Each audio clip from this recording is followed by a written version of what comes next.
هي جنة وطاب نعيمها. بسم الله الرحمن الرحيم. الحمد لله رب العالمين وصلي وسلم على أشرف الأنبياء والمرسلين وبعد. الله نفالندرoj nga I falë dhe ndihmë kërkoj. Dëshmoj se nuk I takon adhurimi askujt me drejt përveç Allahut dhe si Muhamedi është rob I dërguar I Tij, paqja dhe mëshira e Allahut qofshin mbi të, mbi familjen e tij, mbi shokët e tij dhe mbi të gjithë ata që I përcjellin me të mira deri ditën e Kiametit. Fillimisht e falenderoj Allahun Azza wa Jalla I cili na bëri musliman. E falenderoj Allahun Azza wa Jalla I cili na udhëzoi në rrugën e drejtë. E falenderoj Allahun Azza wa Jalla I cili na dërgoi pejgamber dhe na zbriti libra që të dallojmë të mira nga e keqja, t'i largojmë të keqës edhe të shkojmë pas mirës. Ta shpresojmë xhenetin e Allahut edhe t'i largojmë xhenemit të Allahut Azza wa Jalla. E kemi thënë shpesh edhe po e them prap se nuk ka begati më të mirë se sa begatia e Islamit. Ai njeri I cili kërkon ndonjë begati diçka jashtë kësaj begatie, le ta dinë se ka bën. Për arsye se Allahu Azza wa Jall për gjithë atyre njerëzve na ka zgjedh, na ka dallu. Dhe na ka tregu rrugën e vërtet, ajo jona e cila mbetet është pasimi asaj rrugës edhe shkuarja pas asaj rruge. Ai I cili shkon, s'ka fare dyshim që do të shpëton. Ai I cili largohet nga ajo rrugë, s'ka fare dyshim që do të humbë. E humbja e tij varet nga largimi I tij prej rrugës se sa është larguar. Pejgamberi Allahut Azza wa Jall me ardhen e tij I mësoi besimtarët edhe I paralajmëroi nga çdo gjë e cila është e keqe. Edhe I mësoi që të shkojnë nga çdo gjë e cila është e mirë. Vetë pejgamberi Allahut Azza wa Jall ka qenë shembulltyra më e mirë. Shembulltyra e cila e ka nxjerrë në vepra, ka qenë do të thotë në zbatim. Ka qenë pejgamberi Allahut që çdo gjë të cilën e ka thonë edhe e ka vepruar. Dhe çdo gjë që e ka urdhëruar Allahu Azza wa Jall e ka vepruar. Prandaj pejgamberi Allahut Azza wa Jall jo vetëm se na mësoi dhe na urdhëroi dhe na ndaloi, por pejgamberi Allahut Azza wa Jall siç e thek Aisha, ka qenë Kur'an I cili ka ecë rrugës. Do thotë, nëse dëshiron për me di se si është zbatimi I librit të Allahut Azza wa Jall, merre shikoj historinë e pejgamberit Allahut, virtytet e tij, jetën e tij dhe moralin edhe sjelljen e tij. E me lenë Allahut ke për me pas se si duhet që do thotë një musliman, I cili duhet që ta zbaton librin e Allahut Azza wa Jall. Ndër ato që pejgamberi Allahut Azza wa Jall I mësoi besimtarët është etika e Islamit. Etika e Islamit nënkupton edukatën, sjelljen edhe kodin që besimtari duhet ta mëson edhe ta zbaton përditshmërinë e tij. Pra sa I përket etikës Islamit, ajo është e gjerë, nuk është vetëm se ne siç e perceptojmë ose e mendojmë, edhe përkufizojmë vetëm se me disa gjëra. Adhurimet kanë etikën e vet, marrëdhëniet ndërmjet njerëzve kanë etikën e vet. Do thotë që pejgamberi Allahut shkurt prej atij momenti kur besimtari zgjohet prej gjumi, edhe deri kur bie për me flet, çdo gjë pejgamberi Allahut e mësoi besimtarin se si duhet që të sillet dhe çfarë duhet që të vepron dhe cilës gjë duhet që të largohet. Për arsye se nga etika kemi që është e pëlqyer, kemi që është do thotë e urryer, kemi një gjë e cila është e ndaluar, kemi diçka e cila është e detyruar, edhe kemi gjë e cila do thotë përfshihet edhe është në bazë e lejuar.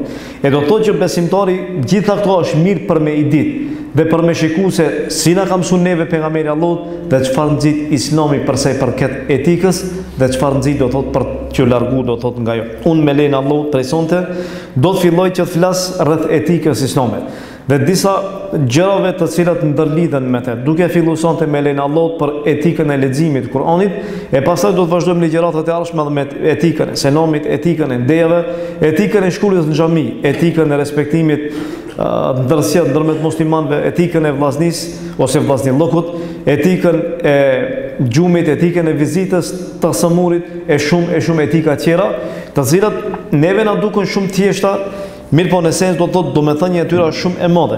Edhe ajo që sot ne e shohim si dukuri, është se ne I neglizhojmë ato. Për arsye se ne mendojmë që këto janë të vogla, edhe e harrojmë shpërblimin e Allahut dhe harrojmë se kjo është pjesë e asaj që besimtari duhet ta vepron dhe nuk duhet që ta neglizhon. Për arsye se veprimi I tyre besimtarit janë nxjerr pa imanin e tij dhe devotshmërinë edhe sjelljen e tij. Unë sonte me lenin Allahut siç e seka do të filloj me etikën e parë. Etika e parë është etika e librit ose etika e leximit të librit të Allahut Azza wa Jall. Kjo do të jetë e para etikës së selamit, për arsye se libri I Allahut Azza wa Jall është baza, esenca. Është libër I cili është ose libër në kunte ka udhëzim, dhe ka shërim, dhe ka mëshirë, dhe ka bekim, dhe ka mbarësi, dhe ka çdo gjë. Libri I Allahut Azza wa Jall është fjala e Allahut Azza wa Jall. Edhe besimtari duhet që t'i japë rëndësi librit të Allahut para çdo gjëje tjetër. Ne shpesh lexojmë libra të cilat janë fetare. Mirë po librin e Allahut e neglizhojmë me braktisje. Ose me lexojmë libra që ndoshta na shtojnë atë dijen tonë ose intelektin tonë. Mirë po është problemi nëse ti e braktis librin Allahut, atë është problem. Nëse ti nuk di për me lexuar librin Allahut, është me të vërtetë problem. Libri Allahut nuk është i rënë për të mu lexu. Libri Allahut nuk është i rënë për të mu meditu. Po të kishte qenë i tillë, Allah Zotë nuk kishte për me zbrit. Mirë, pas problemi të zemrat e tona. Si sot Othman ibn Affani, po të ishim pasuru zemrat e tona nga mëkatet dhe nga gjunat, nuk kishim për me ngop nga libri Allahut Zotë. Do thotë që e baza, esenca e problemit, raportit ton me librin Allahut është zemra jonë. Nëse zemra jonë pasurohet, edhe vullneti ekziston me lenë Allahut shumë është lehtë për ma vonë. Mirë po kur mungon vullneti, kur mungon dëshira, gjunat mbisundojnë, atëherë raporti jonë me Kur'anin është shumë i vështirë. Mirë po dhe pastaj vjen deri te braktisja e Kur'anit, mos batimi i tij, e këto është edhe rreziku më i madh. Unë sonte me lenë Allah si që seka do të flas rreth etikës së leximit të Kur'anit. Nuk do të flas për vlerën e librit Allah, do të flasim pak shurtimisht. Mirë po do të flas për dispozitat, për etikën që ndërlidhet me Kur'anin, sadopak që besimtari kur e merr librin e Allahut ta dije fillimisht çfarë duhet që të bën me librin e Allahut, si ta lexon atë, edhe çfarë duhet që të vepron do thotë gjatë leximit atij dhe disa gjëra që ndërlidhen do thotë me të. Allahu thotë në librin e tij inna nahnu nazzalna al-Qur'ana adh-dhikra wa inna lahu lahafidhun. Thotë se ne kemi zbrit Kur'anin edhe ne kemi për me erujt. Do thotë që Allah në bëri me dije që Allah e ka zbrit librin e tij dhe se Allah do të arruaje deri ditën e Kiametit.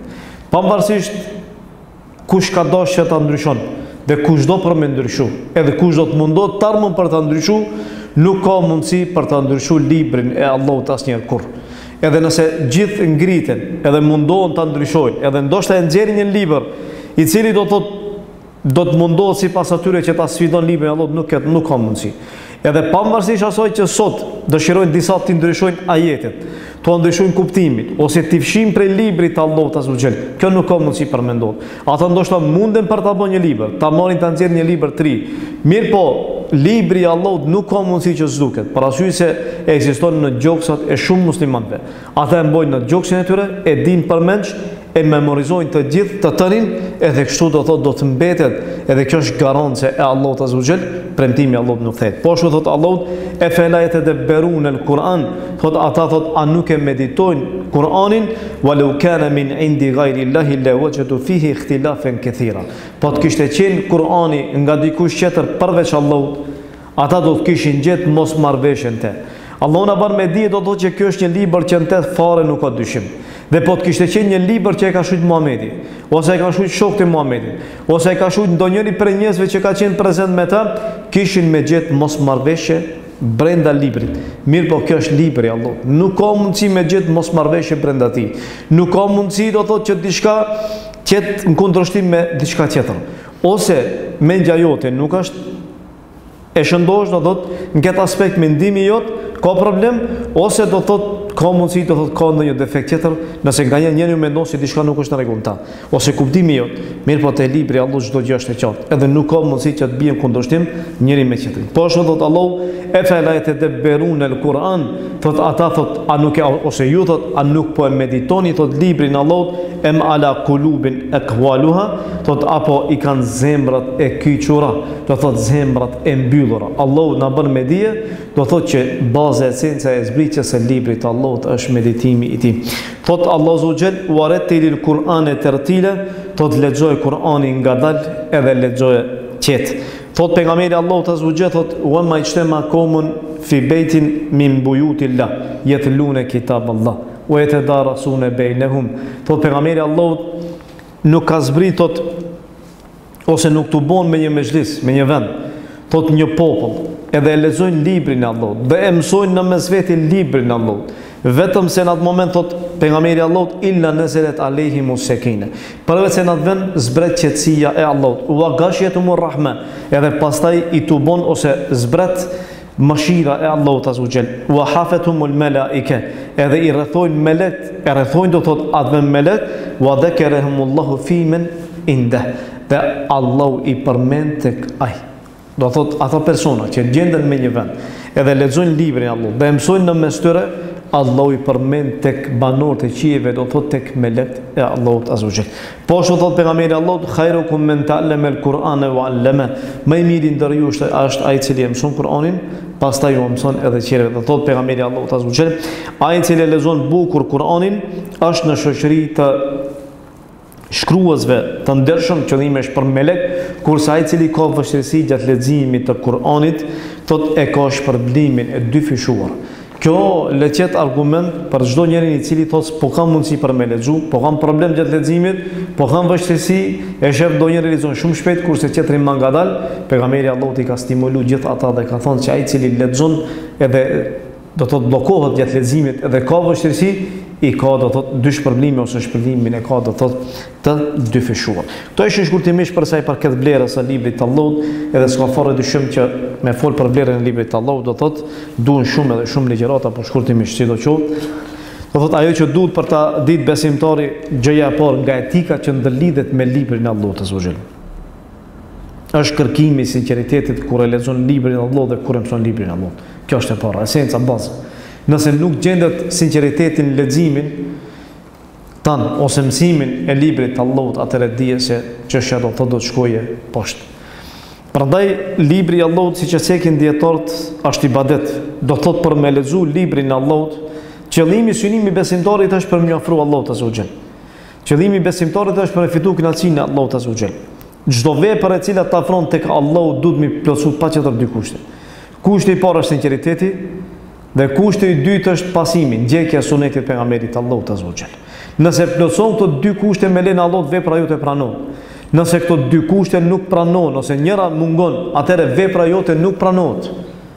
Argument për këtë është një hadith i cili ka hadith ku e Borera kur e ka transmetuar këtë hadith i ka rrot fikt. Do thot paramendoj vlerën e hadithit edhe sa është friksu e Borera kur e ka transmetuar këtë hadith. Jo që është friksu e Borera që ta transmetojë hadithin se ndoshta do të dëmtohet. Qëllimi ka qenë nga ajo që e ka përmbajt hadithi. E kjo na bën me dije se çfarë sinqeriteti kanë pas ata. Dhe so janë frigu që veprat e tyre qenë për Allahun azza wa jall. Sepse dëshira më e madhe e tyre që ka qenë do të thotë ka qenë thjesht vepra e tij pranohet tek Allahu azza wa jall. Leximi i librit të Allahut është ibadet. Nuk është qëllimi që ti me leximin e librit të Allahut azza wa jall njerëzit shikojnë, ose thonë që ti je hoç, ose thonë që ti je lexues. Do thotë që thjesht ti atërheqësh vëmendjen të tjerëve. Jo. Qëllimi është do të thjesht ti librin e Allahut ta lexosh për vete. Ta lexosh për shpërblim. Ta lexosh për të mirat e tua, edhe ta lexosh për vetveten tonë. Thotë Ebu Hurajra radhiyallahu anhu. Thotë se njeri i parë i cili do të merret në llogari ditën e Kiametit është njeri i cili ka dhënë luftë dhe ka luftuar. Edhe ka rënë dëshmor. Ky është njeriu i parë i cili del luftë dhe ka dalë dhe ka luftuar, edhe ka rënë dëshmor. Edhe mirët para Allahut azza wa jall dhe i prezantohet vepra e tij. Allahu azza wa jall ja prezanton. Shihet qartë. Edhe e shef, edhe e njeh veprën e tij. Edhe i thot Allahu azza wa jall, thot pse ke vepruar këtë vepër? Thot e kam vepruar për ty o Zot. Qëllimi synimi im i daljes në betejë ka qenë kënaqësia jote. Allahu thot kedhebt, po rreng, gënjeshtar. Për arsye se ti me daljen tënde që ke dalë, synimi yt ka qenë që njerëzit thonë trim. Ky ka qenë synimi yt. Edhe atëherë Allahu i urdhëron melekët dhe marrin e hedhin varr, e tërheqin zvarrin dhe e hedhin zjarmin e xhenemit të Allahut azza wa jall. I dyti i cili do të vijë është një njeri i cili e ka mësuar librin e Allahut. Allahu ja ka mësuar që ta mësoj Kur'anin. Ta mësoj librin e Allahut azza wa jall. Edhe kur del para Allahut, Allahu e pyet. Ja prezanton begatin, a je shef? S'ka mundësi për me mohu. Ndoshta në dunjë ka mundësi njerëzit me i mashtru. Mirë po problemi është ajo brenda që gjendet askush nuk e sheh, mirë po Allahu e di. Edhe kur Allahu e pyet se pse ke bë këtë vepër, i thot Allahu e kam bërë që ta lexoj librin e Allahut. E kam lexuar për ty librin e Allahut. Mësoj fe. Edhe ta mësoj librin tan, ta lexoj librin tan. Allahu i thot që ti po gënjeshtar. Edhe marrin melekët, marrin e tërheqin zvarrin dhe hedhin zjarmin e xhenimit. Edhe i tretë është një njeri i cili ka qenë bujar. Është njoh bujar, fesnik. Mirë po në sytë e njerëzve, por tek Allahu jo. E ka dhënë pasurinë e tij gjithë. Mirë po tek Allahu kur ka dalë përpara, atëherë i ka thonë Allahu se ti nuk e ke bë këtë vepër që njerëzve që ndihmosh, po qëllimi yt, synimi yt ka qenë kush? Që thonë se ti je bujar. edhe pastaj mirët edhe hedhe do thotë xhenem. E këta njerëz janë të parë që do të dhezë zjarmi xhenemit me ta. E Borera kur e ka transmetuar këtë hadithi ka rrot fikt. Për arsye se Borera është frigu për këtë hadithi në atë aspekt dyshimit në veprën e tij, do thotë qëllimi është unë tash a e kam bërë këtë vepër për Allah apo jo, po në veprat e mia i baj për Allah apo jo. E kjo ka qenë do thotë kur njeriu rikujton, edhe di se njeriu i parë do të dhezet ky pavarësisht veprave madhështore që i ke bën. Është frikë e madhe. Ke punuar në vazhdimsi ditë e natë, edhe në fund kur del para Allahut, asnjëherë nuk e sheplu e hi. Vjen ndonjëri që sta merr menja që e ka bën ndonjë vepër. Mirë pa e ka bën një vepër të vogël pa e sinqert për Allahun. Ajo e shpëton. E merr Allahu e çon në xhenem, ty në xhenem. Edhe pse gjithë njerëzit ndoshta kanë menduar se ti je më i miri, po prapë se prapë do thotë ti je në xhenem. E kjo hadith është hadith me të vërtetë që të frikson, paralajmërues, kërcënues. Edhe njëkohësisht besimtari duhet në vazhdimsi ta rikujton niyetin e tij. Ajo e para që duhet që të ndalidhen ti kur e merr për ta lexuar librin e Allahut, Kur'anin. Nuk mirët për ta lexuar për qerr, ose nuk mirët për mi tregu qerrëve se sa hat më i ke bën. Ose unë sa kam lexuar, jo. Librin e Allahut e lexon për vete, edhe mëson për vete. Edhe askush mos ta di përveç Allahut azh xhel. Mjafton. S'ka nevojë me ditë gjithë se sa hat më i ke bën. S'ka nevojë me marr me nxjerr rrjetet sociale se sa ke lexuar. Ose unë kam rrit deri këtu. Ka shmarrë, ka shturp. Besimtar, nëse unë them, është çudi logjika e muslimanit bashkëkor sotit, se çfarë fitne ju ka bën rrjeti social. Çdo gjë që e bën e nxjerr Facebook. Është problem se ju veprën tonë, pse më morr me nxjerr. Kush është nxorr për meditën se ti sa ke lexuar, ose sa ke vepruar, ose cilën e ke vepruar. Nëse e ke bën alhamdulillah për Allah. Nëse ndonjëri do për me stimulu e ban një 2 euro kry, ama jo në vazhdimsi çdo vepër. Sa është problem atëre moj te kalon kufit, atëre pikpyetja është sinqeriteti jot. E do thotë që muslimani është mirë, ta rikujtojnë vazhdimsi kur e merr librin Allah për ta lexuar, ose për ta mësuar, ose për ta medituar, le ta rikujton sinqeriteti, le ta mos ta harron sinqeritetin e tij. Se vepra duhet që të bëhet do thotë e tëra për hir të Allahut azh xhel dhe jo do thotë për dikë tjetër. E le ta rikujton do thotë gjithmonë këtë hadith. Etik tjetër, rregull tjetër, edukat tjetër që ndërlidhet me Kur'anin është me Kur'anin është të vepruarit me Kur'an. Të vepruarit do thotë me hallalin e tij, largimi nga ndalesa e tij, besimi i tij. Besimi i Allahut që gjendet në ta, besimin i aromës se duhet për me largu prej asaj. Zbatimi i librit të Allahut. Libri i Allahut nuk ka zbrit për ndraft. Libri i Allahut nuk ka zbrit që ne ta marrim ta lëmë shtëpi. Libri i Allahut ka zbrit për me e lexu. Libri i Allahut ka zbrit për me meditu, për me përsjat, për me vepru me ta, namazin me fal me ta, veprat, jetën e përditshme për me zbatu me librin e Allahut, sipas asaj që të ka mësuar Allahu Zotin. E do thotë që feja nuk përkufizohet thjesht në xhami. Feja nuk lidhet vetëm se me namaz. Feja është e tëra jetë. Besimtari jetën e tij duhet që ta ketë me Islam, me Kur'an. E në këtë rast do thotë besimtari nëse e merr librin e Allahut, e mëson, edhe nuk e zbaton, atëherë është rrezik shumë i madh. Parasysh se ka ardhur një hadith kërcënues, një hadith që e ka bërë pejgamberi Allahut në ëndër. Edhe pejgamberi Allahut e ka transmetuar pastaj këtë hadith. Ëndrën të cilën e ka pa. Thotë pejgamberi Allahut se më erdhën 2 persona. Do thotë ata 2 persona kanë qenë melek, edhe marrin pejgamberin Allahut edhe ja tregojnë personat që do të ndëshkohen jetën e pasvarrit, jo jetën e ahiretit, jetën e berzahut. Pasvarit, pasi që ka ndru jetë dhe e presin ringjalljen, ata persona do të dëshkohen. E një ndër ata që ndëshkohen është një person që e cek pejgamberi Allahut se isha me ata 2, dhe kur shkova dhe e pashtë njëri cili ishte në kam, edhe mirte një shkam me vete edhe ja hedhte mbi kokë tjetër që gjendeshte poshtë, koka e tij shtrydheshte, shtypeshte. Kurse thot guri, ai shkëmbi thot lëviste, shkonte ai cili ishte në këmbë, ta marrë gurin, derisa ktheheshte, tha koka e tij u ktheheshte në gjendjen e mëparshme tamam, pastaj prap e hedhte gurin kështu vazhdonte ndëshkimi i tij. Kur e pa pejgamberi Allah tha subhanallah, ma hadhan, ta i lartësuar qoftë Allah, kush janë këta 2? Çfarë kanë vepruar këta 2? I than melek hec. Derisa ma vonë ja komentuan ëndrrën. Edhe i than vet, i than o Muhammed, ta ata 2 që i ke pa, ta ai i cili ka qenë kom, ka qenë ndëshkuesi, mirë pa ai i cili ka qenë do të të poshti, ka qenë personi që Allahu ja ka mësu Kur'anin, mirë pa natën kur nuk ka zgju që ta lexoj librin Allahut, dhe ditën nuk ka vepru me Kur'anin me librin Allahut. E ky person e ka braktis librin Allahut.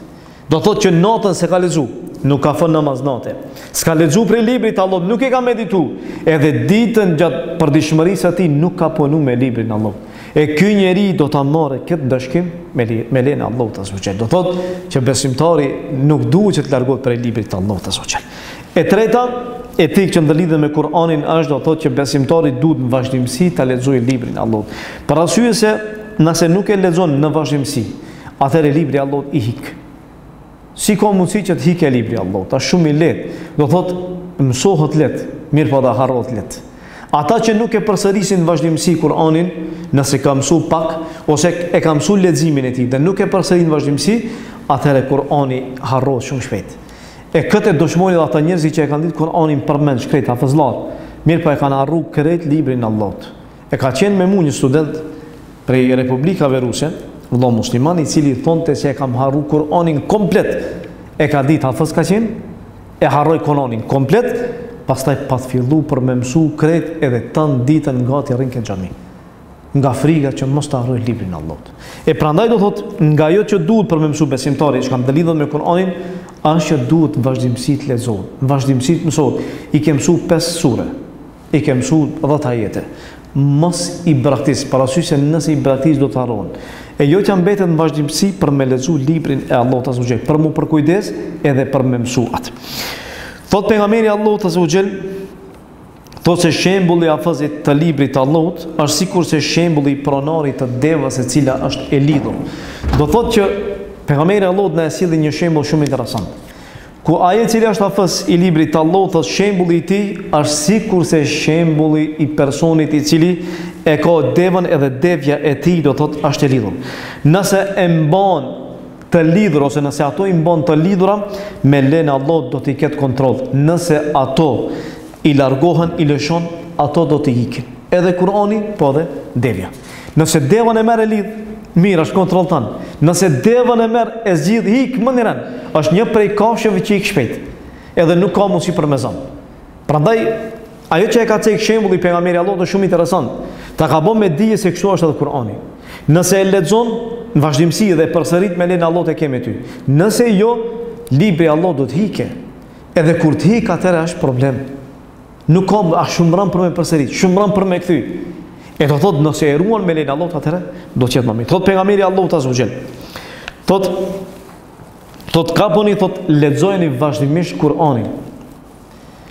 Thot se pashaat që shpirti im është në dorën e tij. Thot se Kur'ani thot hikën nga gjoksi i njeriut më shpejt se sa hik devja kur zgjidhet nga litari. Do thot që Kur'ani hik nga zemra, nga gjoksi atij që e lexon, nga hafizi hik shumë shpejt, më shpejt se sa devja që hik do thot kur zgjidhet nga litari. E do thot kjo duhet që të jetë stimulim për ty, që libri Allahut të lexohet në vazhdimsi, edhe mos ndalet. A e ndale, a e harrove, atëherë dije se shkoj. Prandaj duhet orar. Pa qetë orar. Në ditë një xhus. Ndërkohë thot shumë, nuk ka shumë, 20 faqe. 20 faqe një saat, një orë. Për një orë çka bën ti? Me të lënë kafe 3 orë, mashallah. Kënaqesh, sa problem hiç. Futbolli me këshiri, një orë gjysmë se ki problem. Një orë maksimumi. Ai mundet të përgjysore, nuk ka problem. Mirë po do thot e ban orar. Në ditë një xhus me lexu, nëse di me lexu. Nëse nuk di, fillo me mësu. Gradualisht, kapak. Mirë po në ditë patjetër me pas do thot një pjesë të Kur'anit që lexon me lenë Allahut azza wa jall. Etikë tjetër e Kur'anit është mos thuj e harrova. Po thuj u harru ose ma u harru. Ne shpesh e përdormi termin e harrova Kur'anin. E kam mësu po e kam harru. Kjo është gabim.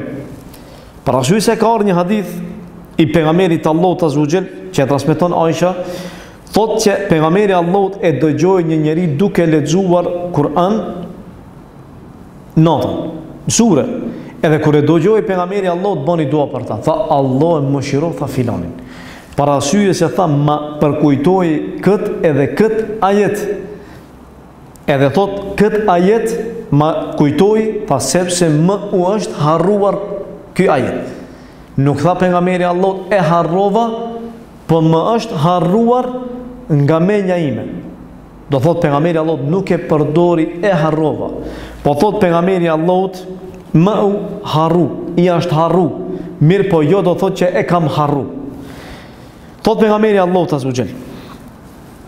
Thot sa kesh për ndonjërin për jush që thot kam harruar kët edhe atë ajet të Kur'anit. Thot po letot ky person thot se më është harru. Sepse ai i cili ja ka harru Kur'anin është Allah. Do thot Allah e ka bën atë person që të harrojë Kur'anin. E thonë dietarët. Thonë do thotë që kjo është argument i qartë që besimtari nëse e ka ditë Kur'anin një pjesë, ose e ka ditë një ajet, ose e ka ditë një sure, mos thoje që e kam harru Kur'anin, po le thotë që më u harru, më është harru ose më u harru Kur'ani. Pse? Thonë dietarët që qëllimi i qortimit nuk është qëllimi i harresës, po është qëllimi i gjenjes. Për arsye se kjo aludon që ti ke qenë neglizhent ndaj librit të Allahut, dhe e ke neglizhu, dhe ke qenë i shkujdesur, dhe e ke braktis leximin e librit të Allahut, prandaj ty të është harru ajo pjesë që e ke mësuar. Prandaj qortohet gjendja dhe nuk qortohet termi. E kur qortohet gjendja do thotë që ti ke qenë neglizhent, i ke dhënë përparësi gjërave tjera, mirë po jo leximit librit të Allahut. Prandaj do thotë thuhet se më është harru e jo që e kam harru. Tash është një meselë. Nëse ndonjëri e mëson librin e Allahut, një pjesë, edhe e harron, a është gjunaçar apo jo? Ke mësuar një sure. Tash e ke harru. A ke bërë gjuna apo nuk ke bërë gjuna? Kush e di? Nëse ndonjëri për jush ka mësuar librin e Allahut, ka mësuar një pjesë, një sure, Kul huwallahu ahad, edhe ke harru, a ke bërë gjuna jo? Po, gjuna. Që të rako dhe kush?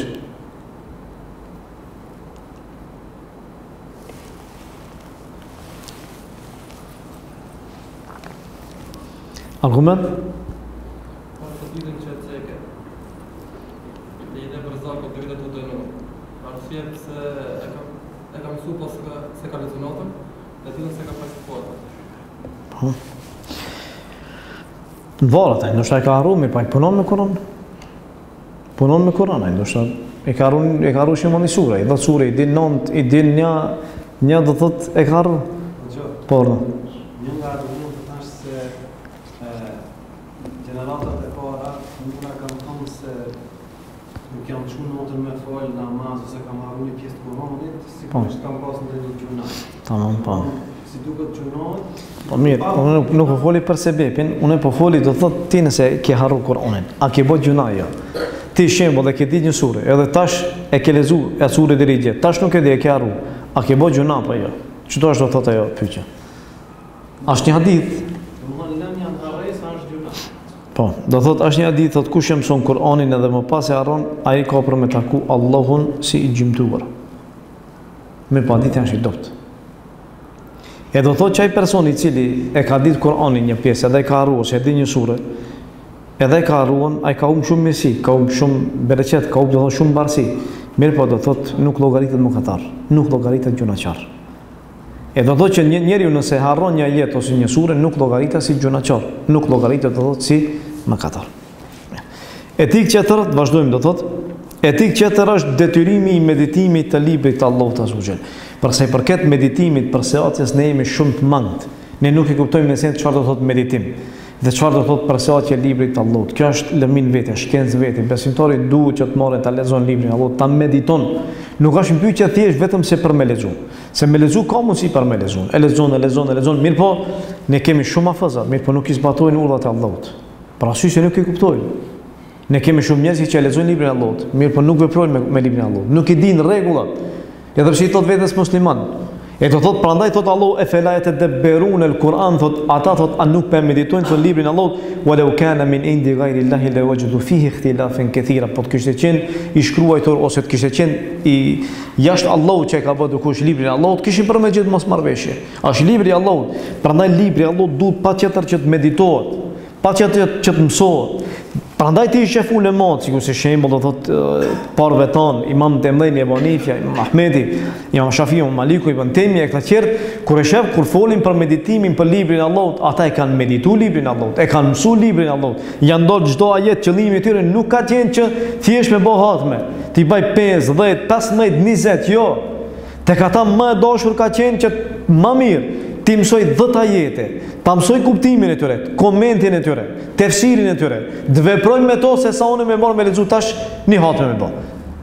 Prandaj, nëse ti e merr edhe bën hatme për 20 vjet, mirë po për këto 20 vite, brenda 20 viteve ti ke marr ke meditu ajet pas ajeti, edhe ke punu me to, kjo është shumë më e mirë për ty, se sa mi pas kryen edhe 500.000 hatme, këtë dije, sepse meditimi është ibadet.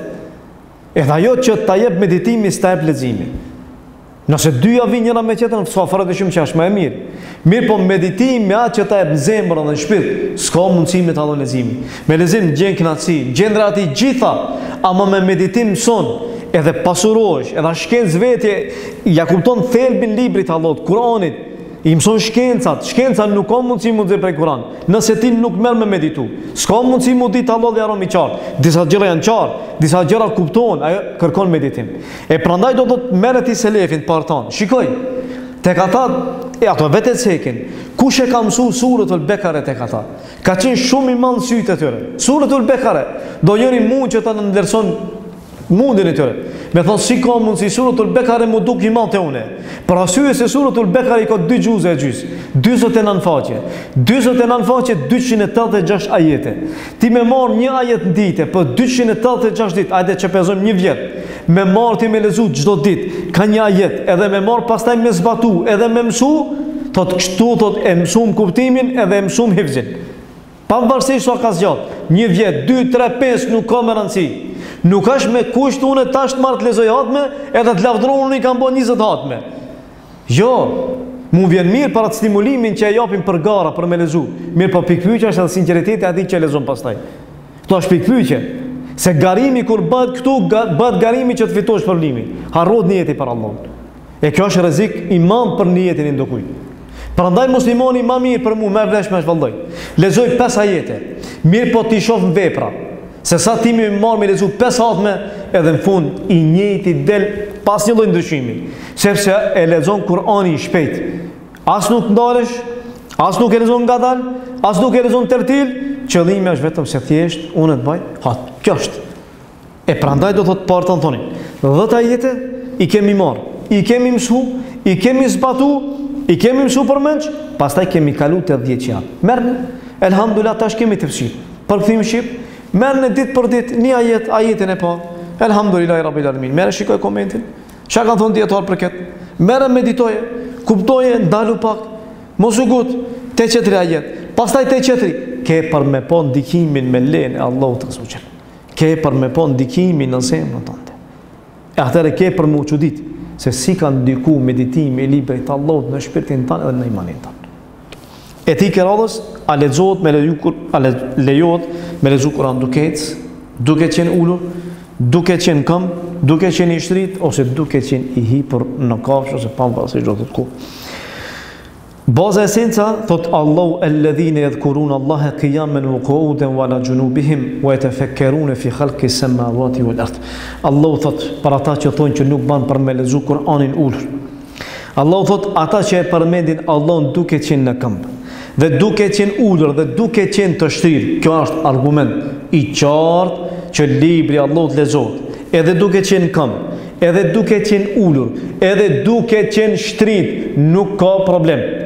Argument tjetër që pejgamberi Allahut e ka lexuar duke qenë i hipur në kafsh, thot ka një hadith ku ceket që pejgamberi Allahut azza wa jalla ditën e çlirimit të Mekës lexonte duke qenë i hipur mbi kafshën e tij. Do thot që kjo është argument i qartë që lejohet që të lexohet Kur'an duke qenë i hipur mbi kafsh. Argument tjetër thot Aisha radhiyallahu anha, Se kur ishte pejgamberi Allahu tek unë, erdhi ushtri në kofshën time. Kjo ka, do thot Aisha ka qenë me menstruacione, thot e vendoi pejgamberi Allahu thot kokën time thot tek prehni im, unë isha në menstruacione, pejgamberi Allahu ta lexoi Kur'an për ata që thonë që nuk lexohet ose nuk ban për më afru gruas, e cila është me menstruacione për arsye se është e fliqur. Kjo është gabim. Për arsye se kjo nuk ka lidhje me leximin e Kur'anit dhe se ajo është e fliqur, ajo nuk është e fliqur. Aso i ndalohet namazi, është e vërtet. I ndalohet agjërimi, mirë po nuk ka bëhet do thot diçka me ty ose me qetrin ose me rrethin që ajo e fliq, për arsye se kanë bindje zakonisht tithtarëve të librit që sidomos që futve të cilët në kohën e menstruacionit do thotë janë largu prej grave, nuk kanë flet me to derisa do thotë janë pasur nga menstruacionet. Këto bindje për fat keq dominojnë sot në përmendjet e muslimanëve.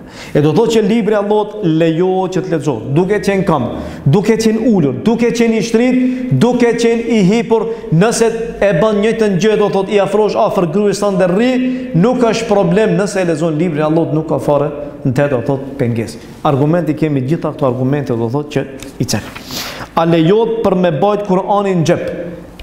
Ka nga njerëzit musliman që e lexojnë Kur'anin, mirë po i marrin disa Kur'ana që janë të vogla dhe mundojnë Kur'anin në xhep. A ban për me mbajt? Ban për me mbajt, nuk ka problem, nuk ka pengesë. Përveç se problemi është kur shkon në banjë ose shkon në WC. Thonë dieton, kësi raste Kur'anin e merr e vendon dukun ku është i sigurt vend dhe pastaj hyn në banjë, ndron avdesin dhe del. Nëse frigosh që Kur'ani ka mundësi të dëmtohet ose ndukush ta kesh përdor, ose me një vend ku nuk janë musliman, nuk e din, ka mundësi ta hedhin, atëherë merr me vete ashtu hyn do thotë në banjë me ta. Këto janë raste do thotë domosdoshmërie, në kësaj raste do të lejohet për me bën një gjë të tillë. A lejohet për me lexu Kur'an kur nuk ke avdes?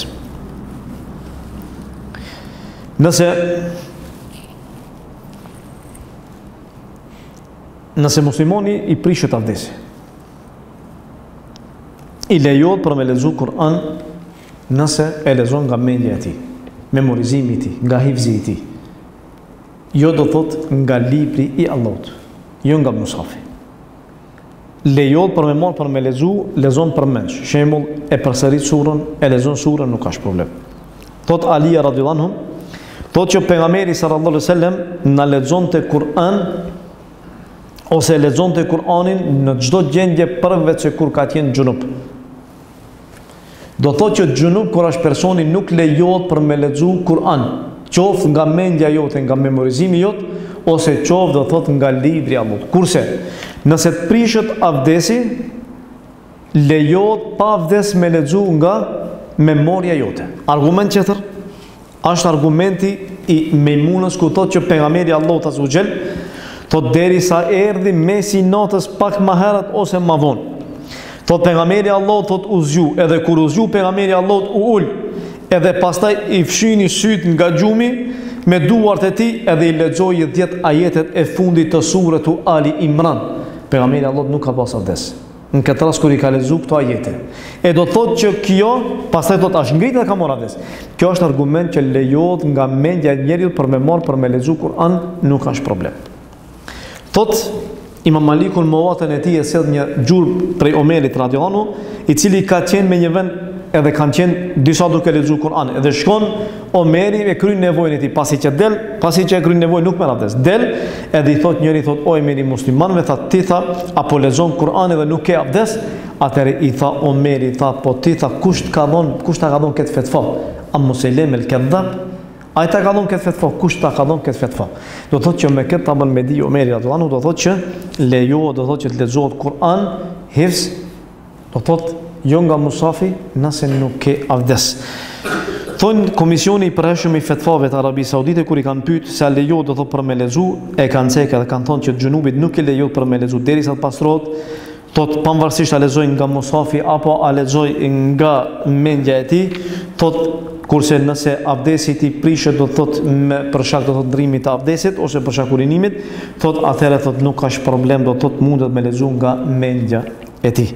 Për sa i përket telefonit, lejohet që të lexohet prej telefonit pa abdes, për arsye se nuk e merr dispozitën e mushafit do thotë i cili do thotë telefonat që të gjendet edhe lexojnë do thotë prej telefoni, jo prej mushafit, nuk e merr dispozitën e njëjtë. Lejohet do thotë që të lexohet edhe pa abdes. Një meselë tash, cila është më e mirë për me lexu? A është më e mira për me lexu për meç apo prej mushafit? Cila është më e mirë? Kush e di? A më mirë është me lezu për mësaf, a me lezu për menç. Hajde merë. Për mësafë është më mirë. Po? Shkak se një prej imamëve Saadi ka thonë që edhe shikimi i Kur'anit është ibadet. Tamam, po mirë. Me lexu edhe me shiku janë dy, domthonë dy ibadet. Po. Qëtër përgjigje? Përgjigje tamam, mirë. Qëtër përgjigje ka? A është më mirë me lezu për menç, shembull i 10 ajete ose i 10 sure. Që të 10 sura është më mirë me lezu për Kur'ani, a me lezu për menç. Cila është më e mira?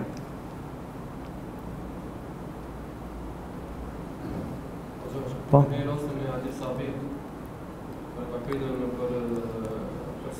për stim për mend. Ka thonë më mirë për mua është edhe pse ti përmend surën, më mirë për mua është me lexuar, se në shikimi mos more problem. Po. Shikoni mes dietarëve ku shumë mos pajtim. Do thotë një grup anojnë ka ajo që duhet për me lezu, do thotë prej Kuranit, një grup thonë do thotë që është më e mirë për me lezu prej memorizimit. Ajo bashkimi asojna si që sekin me këthiri është interesant, është më e mira. Qëllimi i synimit është krejtë përulje. Cila prej metodave tjep ose cila prej mënyrave tjep përulje më shumë zemrën tonë është më e mirë për ty. Ndonjëri mund që thotë që unë kur lexoj për menç u më jep më shumë përulje, më kënaq zemrën më shumë. Kënaqta. Kjo është më e mira për ty. Kjo është më e dobishme për ty. Nëse ndonjëri thotë jo, thotë kur lexoj për menç s'ka mundësi të koncentrohem mirë edhe nuk u më jep përulje. Kurse leximi i Kuranit është më i mirë, u më jep përulje, kjo është më e mira. Edhe normalisht shtoja asaj edhe shikimin në Kur'an. Kjo është më mirë. Mirë po esenca, baza është do thotë tek përulja.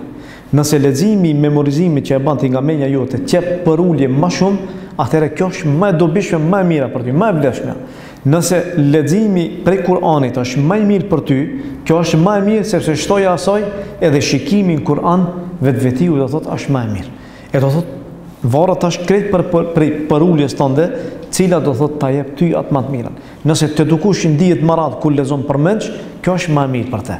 Nëse ndokush thotë prej Kur'anit është e mirë, plus asaj shtoja dhe asaj do thotë që shikon Kur'anin edhe e mban, edhe atëherë do thotë kjo i shton edhe të mirën, pas asaj do thotë të mirën. A lejohet për gratë që janë me menstruacione edhe me lehuni që të lexojnë Kur'an?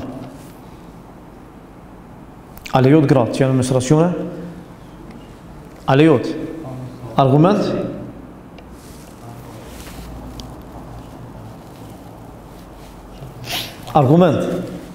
Argument që lejohet që gratë me menstruacione edhe me lehuni që të lexojnë Kur'an.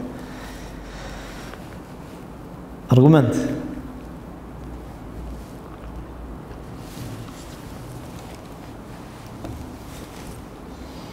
S'ka argument. Nuk ka argument i cili e ndalon që gruaja me menstruacione që të lexojë Kur'an. Kjo është argument. Nuk ka ardha skundi që pejgamberi Allahut i ka ndalu gratë që mos lexojnë Kur'an gjatë menstruacioneve dhe gjatë levonisë. Nuk ka argument. Kjo është argument. Se lejohet që gruaja me menstruacione dhe me levoni që të lexojë Kur'an.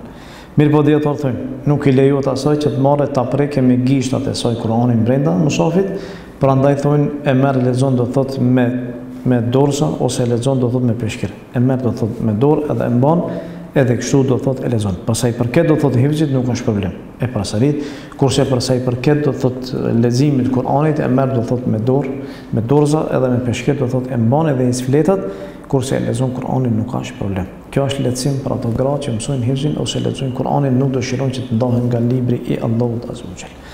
Do thot, kjo vlen edhe për lehunën, vlen do thot edhe për gratë që janë me menstruacione. Kurse për sa i përket librit ose kjo vlen për gjuhën arabe, kurse për gjuhën shqipe Kur'ani nuk llogaritet Kur'an. Llogaritet do thot koment i Kur'anit, do thot përkthim me koment.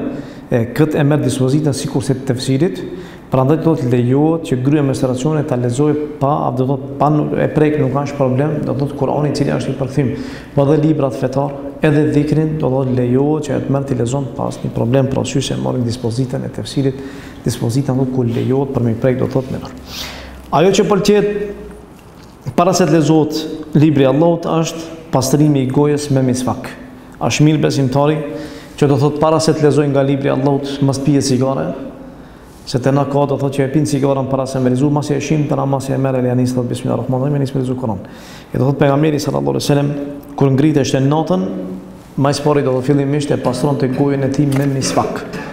thot e pastron të gojën e tij me sfat për arsye se ai duke lexuar librin e Allahut, fjalën e Allahut azza wa jall. Prej sunetit është që të kërkohet mbrojtje, do thot duke thënë eudhu billahi minash shaitanir rajim, edhe do thot duke thënë bismillah. Fillim do thot kur besimtari fillon për me lexuar librin e Allahut, thot eudhu billahi minash shaitanir rajim, bismillahir rahmanir rahim, nëse surja fillon me bismillah. Nëse surja nuk fillon me bismillah ose fillon prej mesit Kur'anit, tu eudhu billahi minash shaitanir rajim. Do thot kur e merr Kur'anin sefte, shembull yani ismi elhami, tu eudhu billahi minash shaitanir rajim, bismillahir rahmanir rahim, alhamdulillahi rabbil alamin. Nëse e fillon do thot prej mesit, shembull innal ladhina kafaru sawa'un alehim, tu eudhu billahi minash shaitanir rajim, edhe fillon do thot për me lexu, do thot fillon për me lexu librin e Allahut azza wa jall. Argumentet Allahu fi dha qara'ta al-Qur'ana fasta'id billah innahu billah fasta'id billahi minash shaitanir rajim. Thot kur e lexon Kur'anin, thot kërkon mbrojtje tek Allahu nga shejtani i mallkuar. Mundet për me thonë eudhu billahi minash shaitanir rajim, mundet me thonë eudhu billahi as-sami al-alim minash shaitanir rajim min hamzihi wa nafthihi wa nafthihi, edhe mundet për me thonë eudhu bis-sami al-alim minash shaitanir rajim. Gjitha këto forma ban, gjitha janë do thot tamam, edhe mundet do thot besimtari për me thonë kur lexon do thot në fillim. Mirë, a lejohet në fund për me thonë sadakallahu al-azim. Të na shpesh e përdorin thonë sadakallahu al-azim. A lejohet për me thonë në fund Kur'anit, masi e betis Kur'anin, masi e përfundon tu sadakallahu al-azim, Allah e thot vërtetën. A lejohet për me thonë?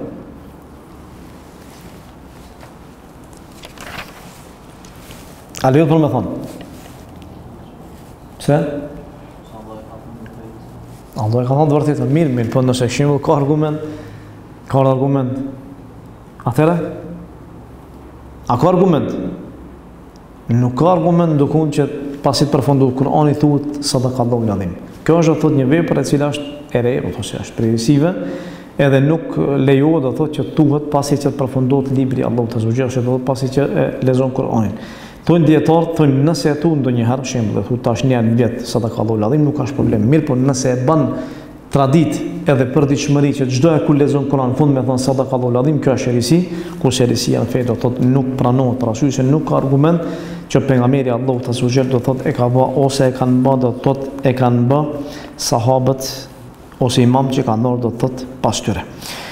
Për gjë që Kur'ani të lexohet ngadalë, edhe të lexohet qetë, edhe urrejt që të shpejtohet gjatë leximit të Kur'anit. Allahu thot warattilil Qur'ana tartila. Do të lexojë do të Kur'anin ngadalë edhe qartë.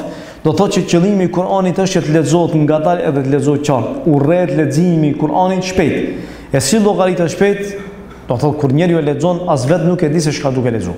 Kjo do thot ndalohet, prandaj do thot edhe Ibn Abbasi i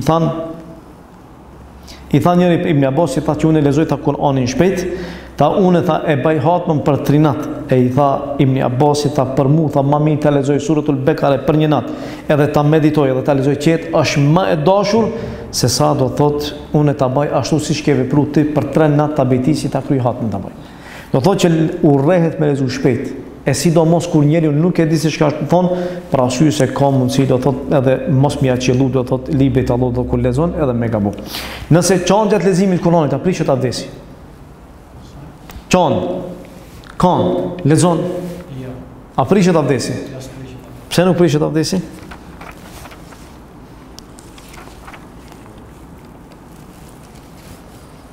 Pse s'prishet avdesi? Lexon Kur'an. A e kipoj momës që shojnë kanë nërë? A kanë prish namazin? Jo. Do të thonë që nuk e prish. E do thotë nëse njeriu lexon Kur'an edhe qan, nuk ka problem. Ka mundësi do thotë Kur'ani e prek edhe qan, që nuk ja prish avdesin e para, edhe do thotë nuk ka, madje ndoshta mund me qenë lavdueshme për arsye se ajo që e ka nxit për me qajt, është ajo që e ka prek zemrën e tij, edhe është prek edhe zemra e tij, do thotë brendësia e tij dhe kanë lutur syt e tij. Pëlqet gjatë leximit të Kur'anit që të lexohet me zëmë më të lartë. Do thotë që kur lexon Kur'an ta di se çka po lexon. E sidomos kur gjatë leximit ndikon zemrën tënde ai leximi jo që e bën. Përveç se nëse i pengon do thotë qerve ose i damton qet. Ka nga njerëzit të cilët lexojnë Kur'an mirë po qetësh duke flet i pengon. Ose sidomos ai i cili lexon afër ti Kur'an ose është duke fal, në kësi raste nuk e ngrit zonin. Po nëse nuk ka shkurkush, edhe shef që më e mira është për me lexu pak me ngrit zonin, ta kënaqësh shpirtin, ta kënaqësh zemrën, ngrit e zonin. Nëse ajo kur lexon qet, ta kënaqësh shpirtin më shumë, atëherë do thotë le të qet më qet. Sidomos kur i frigohesh sy e facis. Nëse i frigohesh sy e facis, atëherë më mirë lexon Kur'an më qet. Do thotë ti e dëgjon vet edhe e lexon vet. Nëse nuk i frigohesh, edhe s'ka njerëz i vetë, do me lexu pak Kur'anin me ezon më të lartë, lexoje për arsye se nëse ta kënaqësh shpirtin, atëherë do thotë kjo do thotë është më e mira për ty. Patjetër duhet për me shqiptu me gojë, me buzë, me shqiptu shkronjët për me fitu shpërblimin. S'ka mundësi për me fitu shpërblimin nëse lexon menjën tonë ti vetë. Unë lexoj tash Kur'an, kam fillu surën, ta lexoj mirë, po lexoj brendësinë time. Me gjuhën nuk e, me gojën nuk e shpreh, me buzë. Patjetër duhet që buzët për me shpreh leximin e Kur'anit për me arrit deri tek shpërblimi. S'ka mundësi për me arrit shpërblimin përderisa ti nuk e shqipton me dy buzët e tua. Kur e shqipton me dy buzët e tua, atëherë e arrin shpërblimin e njëjtat e namazit. Nuk ki namaz nëse ti nuk e shqipton elhamin me këto dy buzë. E shqipton elhamin pavarësisht ta është me zot nort apo me zot ult. Kryesoria shqiptohet e ke arrit synimin. E nëse nuk e shqipton hiç, po lexon vetin me njën tonë, nuk ki namaz. Pra sysh se ke lexuar elhamin. Edhe këtu, e do shpërblimin, atëherë patjetër duhet për me marr për me shqiptu, do thotë për me bus. Prej sunetit është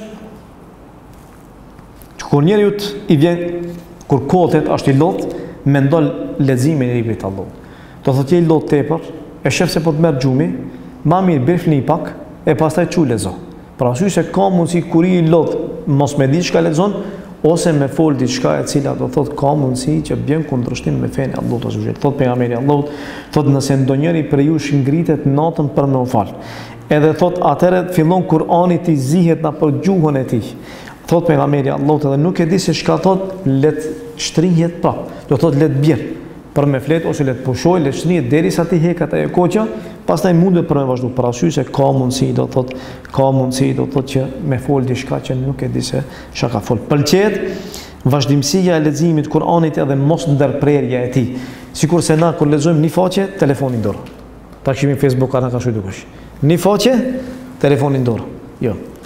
E merr lexon, e ke bën do thot pjesën tonë për me lexuar një gjuz, e lexon. Nuk pëlqet për me ndërprer leximin e Kur'anit. Pëlqet vazhdimësia e tij. Sa më shumë lexon, çash më shumë. Prandaj do thot parton e kanë urrejt që ta ndërpresin leximin e Kur'anit, e kanë vazhduar do thot leximin e Kur'anit derisa e kanë kry, e pastaj do thot kanë fillu, janë marrë me çështjet që e kanë interesuar do thot atyre.